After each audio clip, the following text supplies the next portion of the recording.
جس راز کو دشمن سے چھپانا چاہتے ہو اس کو دوست سے بھی ظاہر نہ کرو۔ اپنی زبان سے اپنی تعریف کرنا اپنی طرف سے لوگوں کا خیال خراب کرنا ہے۔ جو شخص علم تو رکھے اور اس پر عمل نہ کرے وہ ایک ایسا بیمار شخص ہے جس کے پاس دوا تو ہے مگر علاج نہیں کرتا ہے۔ سورج کے نور اور چاند کی روشنی سے روشنی حاصل ہوتی ہے مگر دل کے نور سے زیادہ کوئی روشنی حاصل نہیں ہوتی ہے۔ دوست کو اپنے حال سے اتنا واقف کرو کہ اگر وہ دشمن بھی بن جائے تو تجھے نقصان نہ پہنچا سکے۔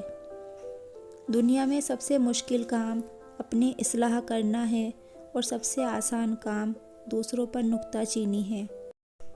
ان لوگوں سے عبرت حاصل کرو جو اوروں سے عبرت حاصل نہیں کرتے۔ نصیحت سچی خیر خواہی ہے جسے ہم بہت دھیان سے سنتے ہیں، لیکن خوشامد بدترین دھوکہ ہے جسے ہم سچ مان لیتے ہیں۔ آدمی جن لوگوں کے عیب کو بیان کرتا ہے وہ ان لوگوں سے بڑھا ہوا ہے جن کے وہ عیب بیان کر رہا ہے۔ قیامت میں سب سے بڑھ کر بدبخت وہ عالم ہوگا جس کے علم پر لوگ عمل کرتے رہے مگر وہ خود عامل نہ بن سکا تھا۔ جب گناہ پرانا ہو جاتا ہے تو لوگ خیال کرتے ہیں کہ بس گناہ صاف ہو گیا، یہ ایک دھوکہ ہے۔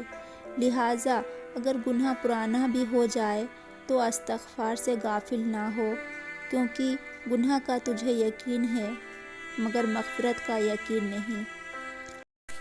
بڑا تعجب ہوتا ہے ان لوگوں پر جن کے گھر سے جنازہ نکلے مگر عبرت حاصل نہ کر سکے۔